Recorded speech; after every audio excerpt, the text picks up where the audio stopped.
Thank you for tuning in to Starting Small. Today, I'm joined by RachelSanders of Rootine. Rachel, thank you so much for joining me today. Thanks for having me. I'm excited to be here. Yeah, so to kick things off, I'd like to start out with your upbringing. Where did you grow up, and what would you say your childhood was like? Yeah, I'm from Connecticut originally. I grew up in a town outside of Hartford, so central Connecticut, and upbringing was great. I did a lot of sports. I did a lot of different things. It was a very kind of small town, but close to a couple big cities, close to Boston and close to New York as well.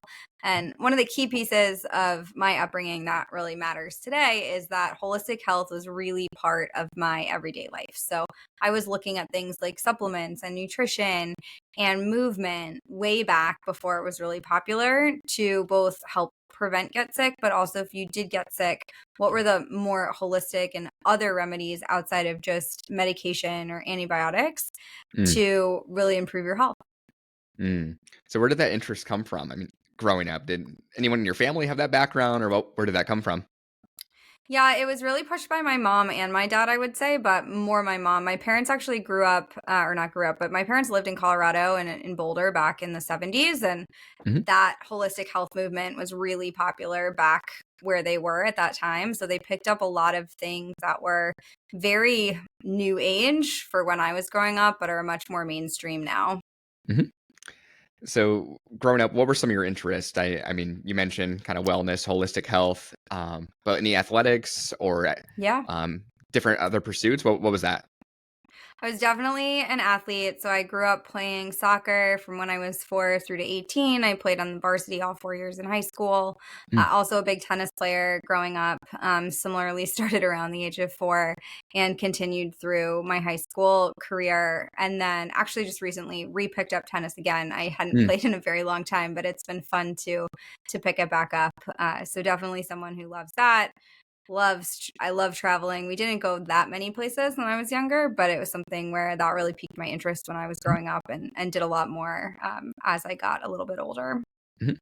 I saw you went on to Vanderbilt for your undergrad. What did you end up studying there? And then also, what led you to go to Vanderbilt? I wish I had a better answer than this, but honestly, it was weather. So I grew up in Connecticut, and Mm, it is cold there. And yeah. I always would see on TV or like hear stories of people growing up in places or living in places where it wasn't as cold for as long.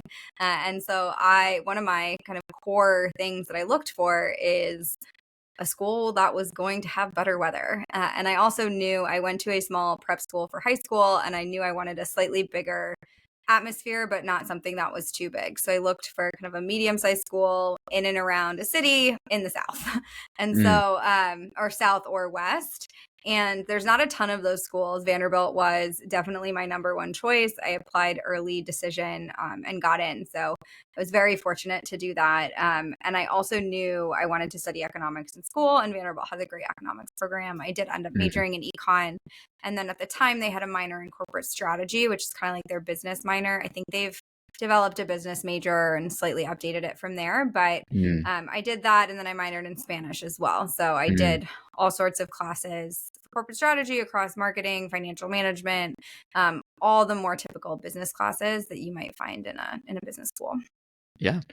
What were your aspirations post graduation? I know you had a small gap between when you went back to school, actually. So, what did that transition look like for you studying econ then? Yeah, when I was I think 12 or 15, I told my parents I wanted to be an investment banker. Wow. And who knows why, but I did, and I became one. So I went into finance right after to undergrad, and then did that for 4 years before going back to business school. Mm, incredible. So I saw you went on to Harvard Business School then. What led you to go to Harvard for business school, pursuing that further, and then continuing on to econ? That route aspiration as well? In terms of going to Harvard or picking Harvard, I ended up applying to 6 schools and got into most of them, and chose Harvard because it really was unique in the way that they do their education. It's much more case study based. And so Hmm. you are being put in the seat of a protagonist and having to make decisions, and that's how you're learning. And after 4 years of undergrad of more traditional classroom experience, I was looking for something a little bit different. Plus, I mean, it's one of the top, if not the top business schools in the world. And so it was Mm. a fairly easy choice to choose that one over others. So post-graduation here, did you go back into investment banking? What did that path look like, pre-routine? Yeah, I actually launched a company right out during school and then right after in the physical therapy space, and worked on it for about 9 months before deciding it definitely wasn't the right call. It wasn't the right growth opportunity for me. But through that experience and my connections through HBS, I landed on Routine. I connected with some other folks in and around the space and Mm, really launched it out of there. And it was kind of through my experience growing up around really caring about holistic health and really thinking about what supplements I should be taking. But then also during my time as a banker, I was working in healthcare. So it was healthcare tech and healthcare services, and was seeing mm, all this innovation around science backed approaches and technology and data science to really make a difference in patient health. And kind of coupled with my all of the experiences around thereafter, I really had this light bulb moment where I said, why aren't we taking all of these advances on the healthcare side and putting it more towards holistic health? And that mm. was really the reason and the why I started Routine. So, yeah, taking that route then, what led you to go with more like the hydration and the drink mixes, versus anything else? I know there's supplements as well, but I'm curious. Yeah. So Routine started with our original product, which is a smart multivitamin custom dose to your individual biology. So it's actually Mhm, very like hyper personalized. And that was really the first product that we saw. And then through that, what we really learned is the kind of core health issues that people are facing and who is facing them. And what we saw from our experiences, both with the multi and the lab testing, is that there is this massive mental wellness crisis for women in their 30s, 40s, and 50s, mm, where women are more stressed, they're more fatigued, they're overwhelmed, they're burnt out at an alarming rate, and it's just continuing to get worse. And this is leading to a lot of daily symptoms from, I mentioned fatigue, but sleep issues, productivity problems, brain fog, gut issues, trouble losing weight. And we also knew that there is an opportunity to help solve a lot of these problems with natural solutions, but mm, no one was really doing it in a way that spoke to these women. And so as we thought about product development and new product innovation, we wanted to build out products that were smarter from the formulation. So they're all clinician formulated. All of the individual ingredients have a ton of research backing around how they impact the certain area. So we offer sleep, stress, and focus today. mm, Um, and we built them in a way that most people feel effects within 20 minutes. mm, Because for these women who are busy and who are running around with their kids, with their parents, with their partner, they want something that is effective and that works really well, really fast. mm. Yes, starting out, you mentioned using some of the connections that you had prior, but what did that look like prototyping some of these products, and what did that team look like as well? So for the drink mixes, we did a lot of customer research before we even started on the prototyping.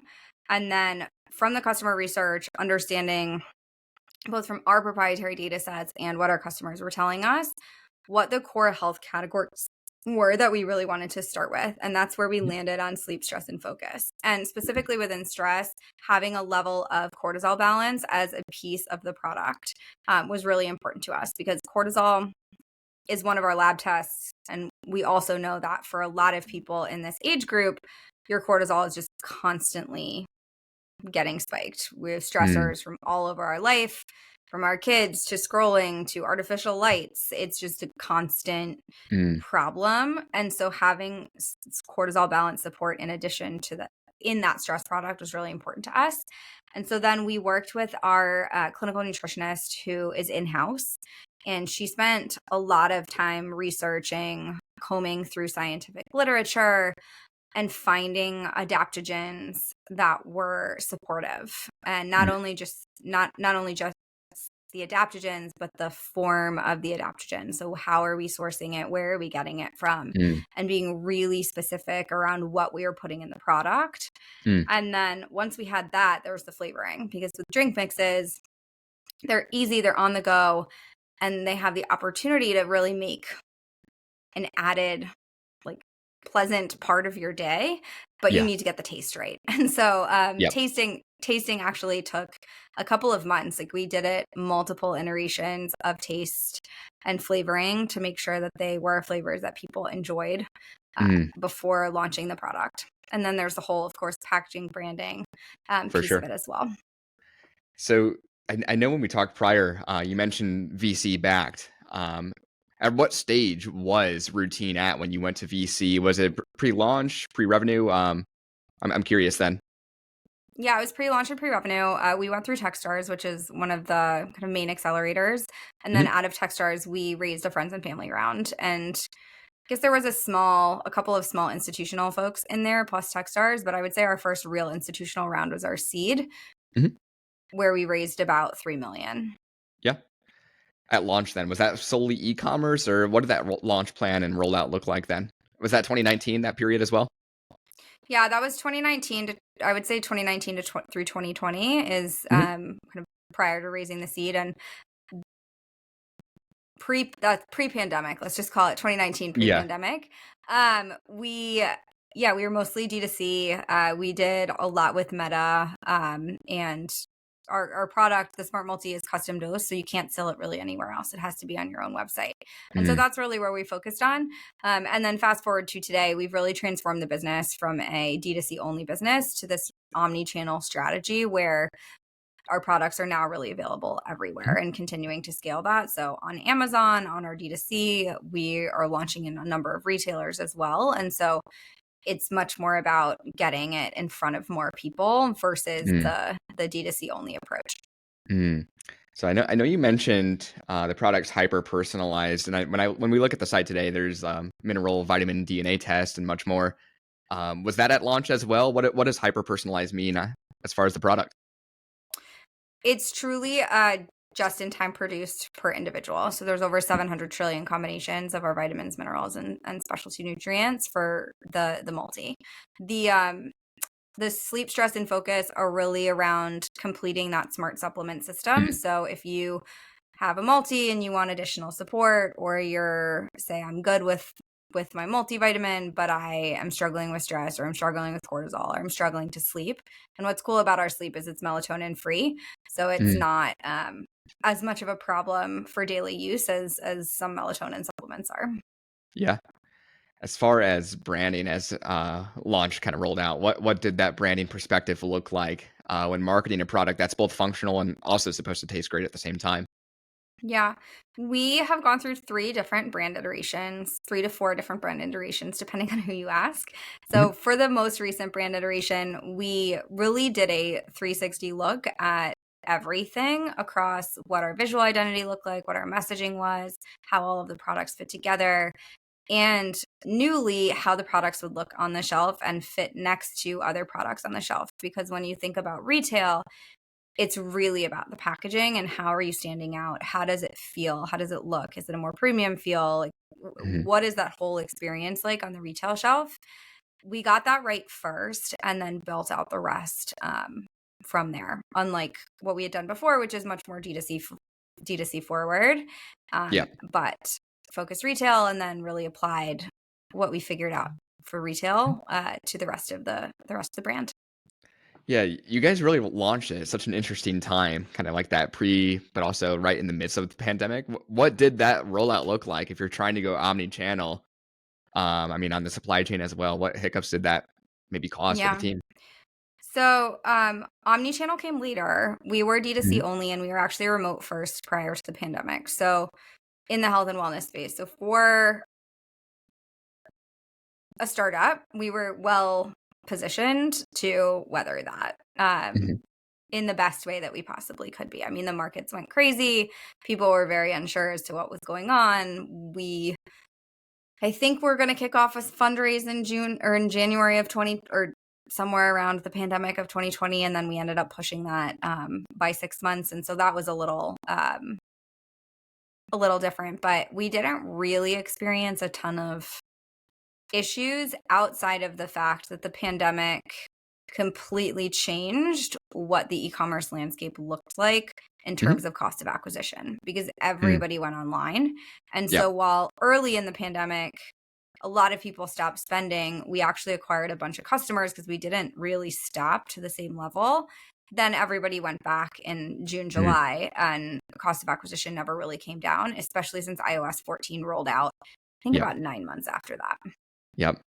So I know we're talking paid social here for the most part, but also the email you sent me, I mean, just a few days ago, I think it's really impressive. In the last 30 days, you had about, what was it, 18 million social impressions. So marketing a product that's like routine, what do you find that works? Is it educational content, short clips? I'm curious. Yeah. So organic has really become an important piece, an organic social, of our marketing strategy over the past year. And it really wasn't something we focused on as much before. For anyone listening who is starting a brand, don't do it the way we did. Focus on organic first. And so with these new products, we really took it as an opportunity to kind of right some wrongs that we should have focused more on organic earlier on. A couple of the things that we do. So one, I actually myself have become a thought leader in the space, in the mental wellness space, talking about my own experiences in mood and mind health and cortisol imbalance. I went from 0 to 8 million impressions, got about 100,000 audience, just myself, plus Wow. Routine's got a large audience too. Um, did it all in a very short period of time. Really about being vulnerable, sharing my story, sharing more about the person behind the brand, which I really think is resonating in terms of what people are looking for today. No one really Mm. wants to follow like very like sterile Instagram brands anymore. They want Yep. to follow the people behind them, and they want the brands to be more authentic when in how they're showing up online. And Mm. so that's really made a massive difference Yeah. in our business overall. Is just my approach, personal approach to content, Yeah. building out my newsletter and all of those things, and then really taking the lessons learned on my side and starting to apply them to the routine side on organic. Love it. So with some of that marketing and feedback, what are you seeing is majority of the audience and overall? I know you do market heavy towards women for sure, but what does that look like? Age difference, female, male? I'm Yeah. curious. It's mostly women in their 30s, 40s, and 50s in terms of the audience on social. But as you think Mhm. about the products, they also resonate with the male partners that these women have. And when Yep. we think about women control 80 to 85% of consumer spend, especially in the health and wellness space, building out a product that like the woman buys, but the husband or the partner steals was something that we also thought about. Hmm. Looking into, I mean, the foreseeable future of routine, do you see product expansion or category expansion for the retail rollout? I'm curious where that's at. We're definitely always looking at what's next and what do our customers Mhm. want? What are some interesting opportunities that we can take advantage of? We definitely think there's room for expansion of flavors. So we launched one flavor per product. Mhm. And I love the flavors, but there's always room to have a little bit of variety in your life, especially when you're taking it every day. Yeah. So if a listener was to go onto the site right now and order one of the tests, for example, what does that experience look like? So ordering a DNA test, does your team handle any of that once it's received? And what does that journey look like? Yeah, let's talk about the cortisol experience because I think it's the most kind Yeah. of relevant and closer linked. But the cortisol, so we launched our first hormone test, which is cortisol. It's a 3 point test. So you just spit in a tube 3 times throughout your day, and one in the morning, one in the afternoon, and one at night. And then within 5 to 7 days, you get personalized results. Your results are plotted on a optimal cortisol curve, which we looked at 144,000 data points in scientific literature to create. And then you're also getting personalized recommendations for which supplements might be best for you, nutrition recommendations, movement, lifestyle, and things along Mm. those lines to really dial in on what's going on with your cortisol levels. Mm. So from there, the product you mentioned it was manufactured within like a day, customized towards that patient. What does that look like once the results are received to then make the vitamin? Yeah, so I guess we're talking about the smart multivitamin here. That one, Yep. it depends on how many tests you do. So if you're doing all the tests, we wait till all the tests are available.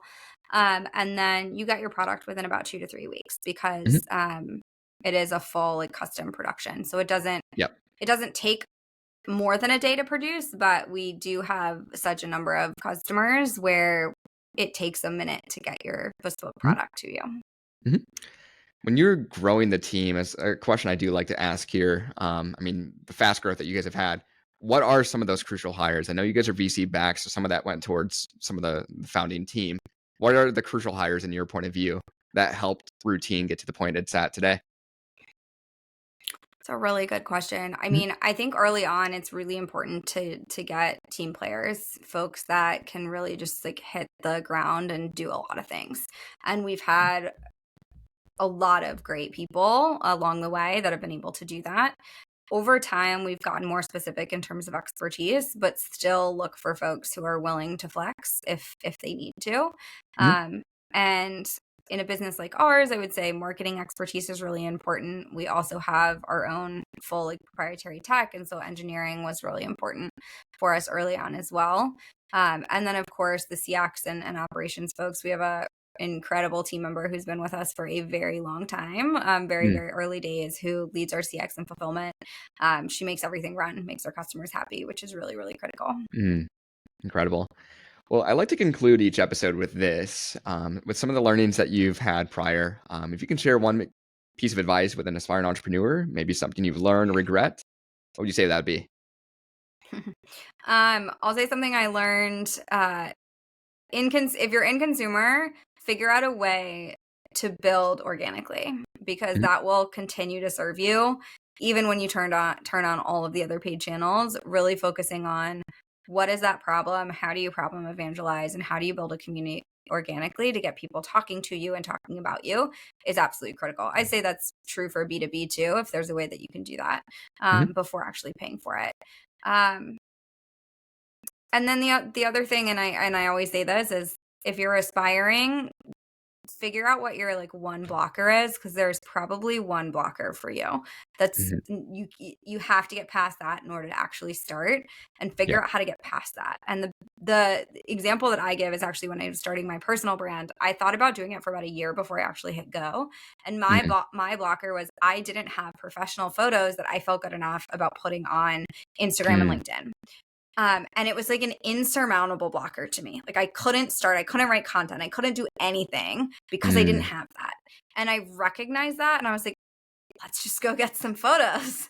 And I yeah. finally like took that step to like do that. And then everything else followed from there. And Mm, for most people, there is that like one blocker. Maybe it's the name, maybe it's the logo, maybe it's the colors, maybe it's yeah. the website. Just like do it, throw it out there, and then like go back and fix it later, because that will help like create momentum and allow you to Mhm, actually get started. I love it. Well, I normally don't ask a follow-up after that question, but I do wanna touch on, like, you mentioned the personal brand, which I've had very few founders on the podcast that have fulfilled their brand, their D2C brand, via a personal brand as well. What led you to go that route? That's something I'm really curious about, and, I mean, I'm passionate about personal brands as well. Um, Yeah.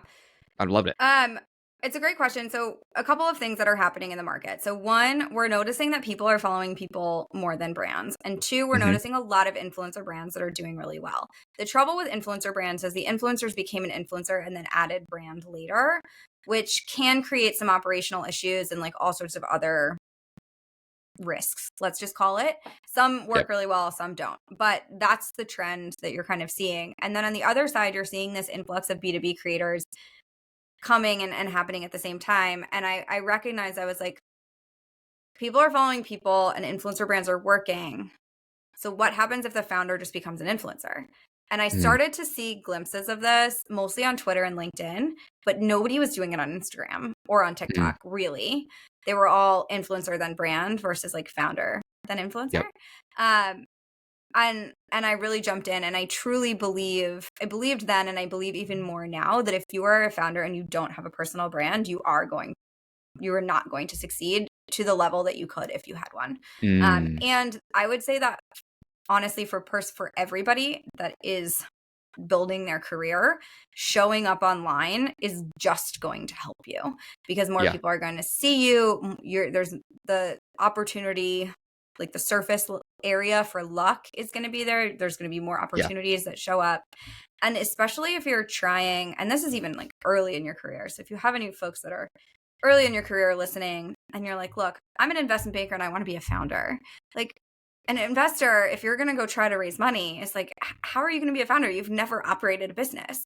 If you Yep. have a personal brand, or you're like talking about this, or you've done something to show that you're learning, that you're educated, that you have all of these like thoughts and plans and skills, Mhm.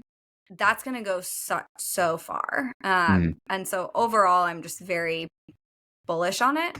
And especially as a founder, I mean, who better to tell the message for a consumer brand than the founder, Mm. especially when we're going after a segment that I am squarely within. Yeah.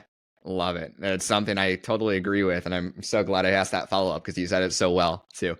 Well, Rachel, thank you so much for joining me today. And to the listeners out there, make sure to check out Routine at routine.co.